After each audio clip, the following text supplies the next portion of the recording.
नमस्कार। द्वीप दर्पण में आप सभी का स्वागत है। आइए एक नज़र डालते हैं आज के मुख्य अंश पर। मायाबंदर में मना राष्ट्रीय विधि सेवा दिवस। दीपावली के मद्देनज़र अग्निशमन पुलिस द्वारा लोगों को हिदायत। और द्वीप समूह के विभिन्न भागों में आधार अपडेट के लिए आयोजित होंगे विशेष शिविर। अब द्वीप दर्पण विस्तार से। मध्योत्तर अंडमान जिला उपायुक्त कार्यालय में जिला बाल संरक्षण इकाई द्वारा कल महात्मा गांधी राजकीय महाविद्यालय मायाबंदर में राष्ट्रीय विधि सेवा दिवस का आयोजन किया गया। उपायुक्त अंकित यादव के मार्गदर्शन में हुए इस कार्यक्रम में कॉलेज के विद्यार्थियों ने बढ़ चढ़कर हिस्सा लिया। मध्योत्तर अंडमान के माननीय अतिरिक्त जिला व सत्र न्यायाधीश सुभाजीत बासु समारोह में मुख्य अतिथि थे। सहायक आयुक्त मुख्यालय मायाबंदर आशीष जून सम्माननीय अतिथि के तौर पर कार्यक्रम में मौजूद रहे। इनके अलावा जिले के माननीय मुख्य न्यायिक मजिस्ट्रेट व सिविल जज तरुण कुमार मंडल, प्रभारी चिकित्सा अधिकारी डॉक्टर पी.के. पलित और कॉलेज के प्रभारी प्राचार्य डॉक्टर स्वप्न कुमार विश्वास विशेष अतिथि थे। कार्यक्रम के दौरान विभिन्न सांस्कृतिक गतिविधियां और स्किट कॉलेज विद्यार्थियों की ओर से विधि जागरूकता विषय पर आयोजित की गई। मुख्य अतिथि माननीय अतिरिक्त जिला व सत्र न्यायाधीश सुभाजीत बासु ने सभी के लिए न्याय को सुलभ बनाना और विधि जागरूकता के माध्यम से हाशिए पर रह रहे लोगों को सशक्त बनाने जैसे विषय पर विस्तार से जानकारी दी। इनके अलावा अन्य विशिष्ट अतिथियों ने भी विद्यार्थियों को हमारे देश में विधि सेवा के बारे में जानकारी दी। इन कार्यक्रमों में 250 से अधिक प्रतिभागियों ने हिस्सा लिया। एक भारत श्रेष्ठ भारत पहल के तहत और गृह मंत्रालय के निर्देशानुसार राजनिवास में कल उत्तराखंड का स्थापना दिवस मनाया गया। राजनिवास में कल आयोजित समारोह में मेल मिलाप और अनुभव बांटने का सत्र आयोजित हुआ। इसके अलावा उत्तराखंड पर लघु वृत्त चित्र भी दिखाई गई। कार्यक्रम के दौरान आमंत्रितों को स्मृति चिन्ह प्रदान किए गए और समूह चित्र भी खिंचवाए। आगामी दीपावली त्यौहार के आयोजनों को देखते हुए हमारे द्वीपों में लोगों को जागरूक किया जा रहा है। दीपावली के उपलक्ष्य में पटाखे जलाने को लेकर भी कई एहतियाती उपाय बताए गए हैं। इस सिलसिले में अंडमान निकोबार पुलिस की अग्निशमन सेवा विभाग ने विशेष एडवाइजरी जारी की है। अग्निशमन पुलिस की वरिष्ठ पुलिस अधीक्षक वर्षा शर्मा और अग्निशमन सेवा के वरिष्ठ अग्निशमन अधिकारी संदीप लांबा ने दूरदर्शन के माध्यम से दीपावली उत्सव के दौरान सावधानियां बरतने की अपील द्वीपवासियों से की है। Andaman Nicobar police fire and emergency service Diwali के लिए पूरी तरीके से तैयार है। हमारे 24 सारे फायर स्टेशंस के फायर फाइटर्स को छुट्टियां भी नहीं दी गई हैं और वो लोग मौजूद हैं, जिससे कि अंडमान में दिवाली अच्छी सेफली और हैप्पीली निकल सके। हम लोग ने पिछले 15 दिन से इसकी तैयारी कर रहे हैं। हम लोग कि लोगों में बीच जाके मीटिंग्स कर रहे हैं, लोगों से मिल रहे हैं, उनको बता रहे हैं कि क्या फायर सेफ्टी गाइडलाइंस आपको फॉलो करनी है जब आप पटाखे छुड़ा रहे हैं। इसके अलावा जो दुकानदार हैं उनको भी ब्रीफ किया जा रहा है कि आपको ग्रीन क्रैकर्स ही बेचने हैं। जो शॉप्स हैं जिनके पास लाइसेंस है वही पटाखों को बेच सकते हैं। और हमने आइडेंटिफाई किए हुए हैं वो क्लस्टर्स जहाँ पर की दुकानें हैं क्रैकर्स बेचने की, और वहाँ पे अपना अरेंजमेंट लगा रखा है जहाँ हमारा स्टैंड बाय ड्यूटी की गाड़ी और जवान मौजूद हैं। इसके अलावा आपने ये मौका दिया है तो मैं अंडमान निकोबार की जनता को ये बताना चाहूँगी कि फ़ायर सर्विस आपके लिए मौजूद है। 101 नंबर पे आप हमें तुरंत कॉल करें, हम पहुंचेंगे आपके लिए तुरंत। लेकिन उससे पहले हमारी यही कोशिश है कि हमें बुलाने का आपको मौका ही ना मिले। आप सब इस बात के लिए तैयार रहें कि हमें किस तरह से इस खुशी के त्यौहार को मनाना है। पटाखे छोड़ते समय इस बात का ध्यान रखें कि खुले में हम पटाखे छोड़ रहे हैं।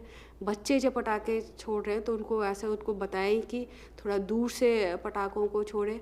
और इसके अलावा सभी घरों में अब ये मौका ऐसा है कि फ़र्स्ट एड की एक किट भी अपने पास हो और पानी की बाल्टियाँ भी रखी हों, जैसे in case of any emergency उसका यूज़ हो सके। बाकी मैं आशा करती हूँ कि हम लोग इन गाइडलाइंस का फॉलो करेंगे, ग्रीन क्रैकर्स ही जलाएंगे कोर्ट की डायरेक्शंस को फॉलो करते हुए। और एक सेफ और हैप्पी दीपावली की सभी को शुभकामनाएं। जय हिंद। दिवाली का त्यौहार आने वाला है, हम सभी इसको धूमधाम से मनाने वाले हैं। इसी दिवाली के त्यौहार को देखते हुए फायर सर्विस की तरफ से कुछ गाइडलाइंस जारी की गई हैं। ऐसे कहा जाता है अंग्रेजी कहावत में कि fire is a good servant but bad masters. So आप सभी जानते हैं कि दिवाली पे जो सोर्स होगा फायर का वो पटाखे और दिए मुख्य तौर पे होंगे। सो ये होम फायर्स का 9% के करीब इसका कंट्रीब्यूशन रहता है। टोटल होम फायर्स में यदि आग लगती है तो इसमें 9% पटाखे और दिए ही इसका स्रोत है। तो मेरी सभी से रिक्वेस्ट है, मेरी सबसे प्रार्थना है कि आप इसको मिनिमाइज करें, इन द सेंस कि ये चीज़ घटना होए ना। आप दिए जलाए तो अपने पर्दे, कोई ज्वलनशील पदार्थ, लकड़ी की टेबल वगैरह से दूर रखें। आप पटाखे जलाएं तो कॉमन प्लेस में जलाएं, घर में करके, अंदर न पर्दों के पास, न कि किसी ज्वलनशील पदार्थ के पास इन चीज़ों को जलाया जाए। आप फुलझड़ियाँ जला रहे हैं तो भी कोशिश करें कि जो भी ज्वलनशील पदार्थ हैं उनसे दूर रहें और फुलझड़ियाँ जलाएं।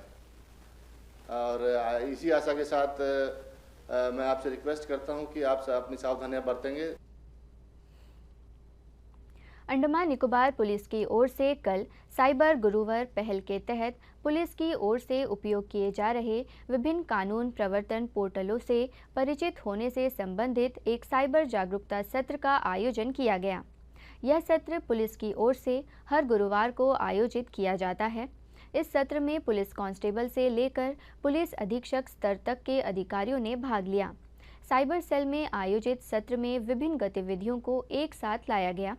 सत्र के दौरान अधिकारियों ने विभिन्न प्रकार के वित्तीय अपराधों के बारे में जानकारियां बांटी। इससे पहले इसी तरह के प्रशिक्षण सत्र अंडमान निकोबार पुलिस के वरिष्ठ अधिकारियों के लिए आयोजित किया गया। इसमें Indian cyber crime coordination centre से विशेषज्ञों ने व्याख्यान प्रस्तुत किए और चल रहे साइबर क्राइम ट्रेंड और उसकी रोकथाम उपायों के बारे में जानकारी दी। किसी भी सहायता, सूचना और जानकारी के लिए पोर्ट ब्लेयर के साइबर सेल के हेल्पलाइन नंबर 9531 856083 पर संपर्क किया जा सकता है। पूरे देश भर में आधार अपडेट का कार्य चल रहा है। इसी कड़ी में अंडमान निकोबार द्वीप समूह के दक्षिण अंडमान और मध्योत्तर अंडमान जिले में आधार अपडेट के लिए विशेष शिविर आयोजित किए जाएंगे। पूरे माह भर चलने वाले इस आधार अपडेट शिविर के बारे में नागरिक आपूर्ति एवं उपभोक्ता मामलों के विभाग के एक निदेशक राजेश कुमार ने दूरदर्शन को जानकारी दी। नमस्कार द्वीपवासियों, जैसे कि आप जानते हैं कि आधार एक मुख्य आइडेंटिटी कार्ड है हमारे भारत में जिसको लागू किया गया है। इसका मेन उद्देश्य है कि जितने कल्याणकारी योजनाएं हैं भारत सरकार की, वो सब इसके तहत दिया जाए ताकि कोई गलत लोगों के हाथ में ना जा सके ये बेनिफिट। ये इसको और सुनिश्चित करने के लिए भारत सरकार ने के आदेश पर पूरे देश में आधार का एक रीवैलिडेशन हो रहा है। उसमें KYC करना है। ये बहुत ही आसान है। आप किसी भी आधार सेंटर में, आधार का जो एनरोलमेंट सेंटर हो गया, कैंप हो गया, वहाँ में जाके आप अपना KYC जो है अपडेट कर सकते हैं। इसके अलावा आप सिविल सप्लाईज के जो ऑफिसर्स हैं, जैसे पोर्ट ब्लेयर में डायरेक्टरेट ऑफ सिविल सप्लाईज, और बाहर में जो सर्कल ऑफिसर्स है वहाँ जाके भी कर सकते हैं। और एक बात मैं बता दूं कि ये ऑनलाइन सर्विस भी है। आप घर बैठे बैठे माई आधार ऐप में जाइए, वहाँ में आपको जो निर्देश दिया जाता है उसका पालन करते हुए घर में बैठे बैठे ही आप इसको अपडेट कर सकते हैं। इसमें फिंगरप्रिंट कुछ देना नहीं है, आपको खाली अपना अपडेट करना है कि हाँ आप है। उसमें कुछ क्रेडेंशियल्स होता है, वही सब पूछते हैं। ये जो मैं बता दूं कि ये दिसंबर 15 तारीख तक एकदम फ्री ऑफ कॉस्ट, निःशुल्क जो है ये सर्विस दिया जाएगा। दिसंबर 15 के बाद इसी सर्विस के लिए आपको 50 रुपये प्रति कार्ड देना होगा। इसलिए मेरा अनुरोध है कि आप जल्द से जल्द दिसंबर 15 से पहले आप अपना जो आधार जो है उसको ई-KYC कर दे, जिसमें आपको भी सुविधाएं हैं और ट्रांसपेरेंसी भी आएगा, इसमें ज़्यादा पारदर्शिता जो है, और गलत लोगों के हाथ में जो है ये बेनिफिट ना जाए।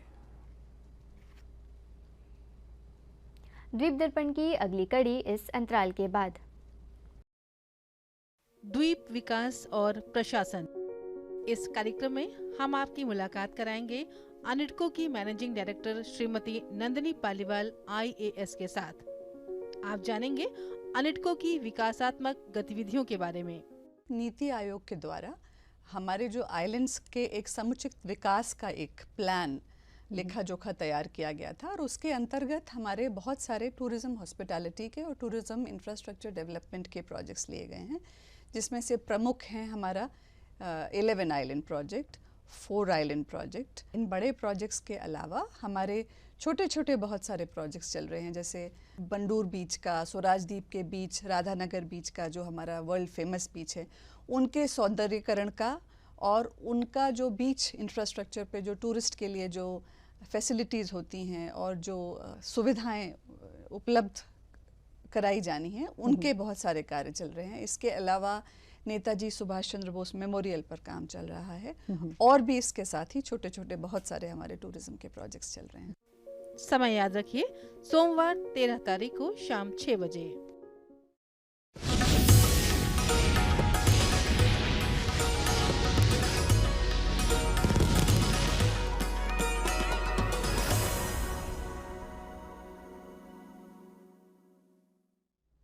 अंतराल के बाद आपका पुनः स्वागत है।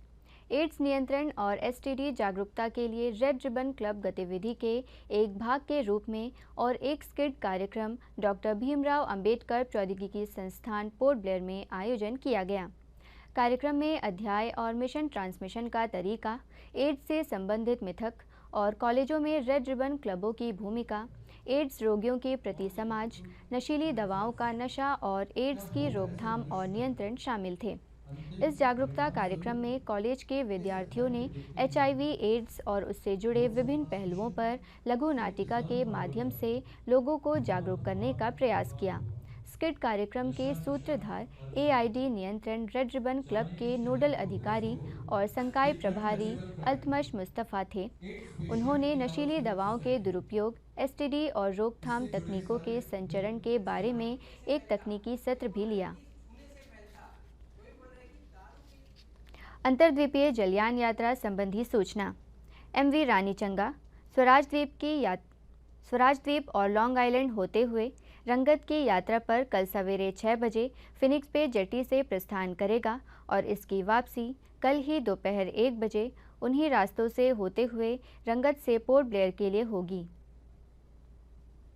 MV स्ट्रेट आइलैंड स्वराज द्वीप की यात्रा पर कल सवेरे 6:30 बजे फिनिक्स पे जेटी से प्रस्थान करेगा और इसकी वापसी कल ही सवेरे 9 बजे स्वराज द्वीप से पोर्ट ब्लेयर के लिए होगी।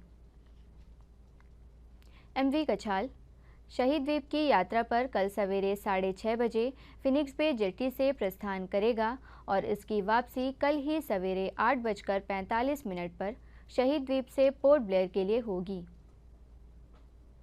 MV हडबे स्वराज द्वीप की यात्रा पर कल दोपहर 12 बजे फिनिक्स पे जेटी से प्रस्थान करेगा और इसकी वापसी कल ही शाम 4 बजे शहीद द्वीप से पोर्ट ब्लेयर के लिए होगी। MV कछाल शहीद द्वीप की यात्रा पर कल दोपहर 1 बजे फिनिक्स पे जेटी से प्रस्थान करेगा और इसकी वापसी कल ही शाम 4:30 बजे स्वराज द्वीप से पोर्ट ब्लेयर के लिए होगी। MV स्ट्रेट आइलैंड स्वराज द्वीप की यात्रा पर कल शाम 5 बजे फिनिक्स पे जेटी से प्रस्थान करेगा और इसकी वापसी अगले दिन सवेरे 5:30 बजे स्वराज द्वीप से पोर्ट ब्लेयर के लिए होगी। MV कमोटा शहीद द्वीप, स्वराज द्वीप, स्ट्रेट आइलैंड, कदमतला तथा लॉन्ग आइलैंड होते हुए रंगत की यात्रा पर कल सवेरे 7 बजे फिनिक्स पे जेटी से प्रस्थान करेगा और इसकी वापसी अगले दिन सवेरे 7 बजे उन्हीं रास्तों से होते हुए रंगत से पोर्ट ब्लेयर के लिए होगी। सभी जलयानों के यात्रा कार्यक्रम मौसम की स्थिति पर निर्भर होंगे। अंत में मुख्य अंश एक बार फिर। मायाबंदर में मना राष्ट्रीय विधि सेवा दिवस। दीपावली के मद्देनज़र अग्निशमन पुलिस द्वारा लोगों को हिदायत। और द्वीप समूह के विभिन्न भागों में आधार अपडेट के लिए आयोजित होंगे विशेष शिविर। इसी के साथ ही आज का यह द्वीप दर्पण कार्यक्रम यहीं पर समाप्त होता है। नमस्कार।